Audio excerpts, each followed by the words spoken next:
Hello friends, I'm here with my book of fables, Aesop's Fables, a wonderful fable for our time, The Slender Reed and the Olive Tree. It's a story about our perceptions of strength in difficult times. I'm going to read it to you in just a minute, but I wanted to suggest to you, this is a wonderful fable for practicing balance, and it takes place on the side of a river. I don't have a river at my house, but I do have a pond. So I want to show you the tree balancing pose so you can practice as you listen, and I also want to show you what it looks like beside a body of water on this beautiful day.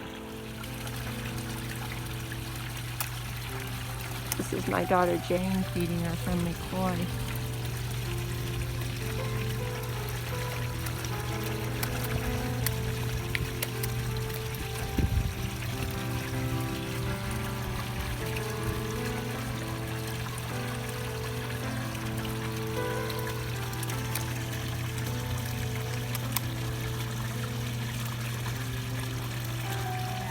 This is the frog that lives in our pond. Hi, froggy. Hey friends, it's a great time listening to this fable. It's a great time to practice your balancing pose because this is a story about, a fable about balancing. So you want to reach your arms up way and maybe put them together. And of course you'll always practice on both sides. One side is usually harder than the other. Practice balancing as you listen. The Slender Reed and the Olive Tree. Down on the riverbank, a slender reed was dancing in the breeze. The slightest breath of wind sent her swaying this way and that. Her movements were so graceful that even a dragonfly paused to watch, hanging motionless in the air before darting downstream in a blur of shining sapphire. The sturdy olive tree standing on the other side of the river wasn't so impressed. "What a weedy reed you are," she mocked. "Why do you let yourself get pushed around so much? You fall over at even the hint of a breeze. What would you do if a real gust of wind came? You'd never last." But the reed didn't answer. She just curtsied sweetly to the next passing breeze and danced on merrily into the afternoon. The days slipped by, and soon after the flowers had faded away and prepared themselves for winter, a strong wind began to blow. It swept in from the earth, sending clouds scudding quickly across the sky. Storming into the field where the olive tree stood, it buffeted her trunk and rustled her branches.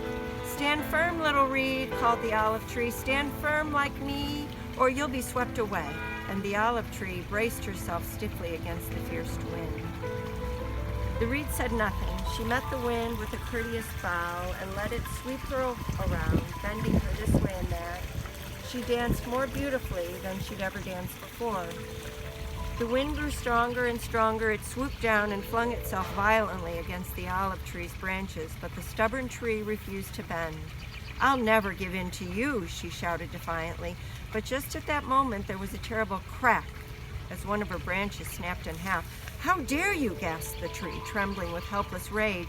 But the wind just sped away across the field, tossing the branch aside like a broken toy.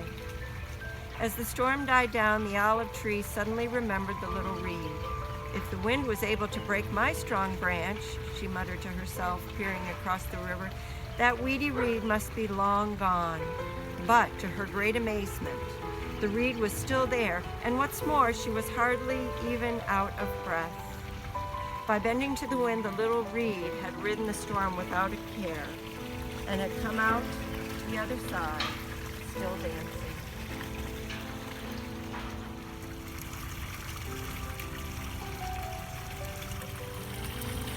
So my good friends, be like the reed in these hard times. Sway, dance, be flexible, and enjoy the sun.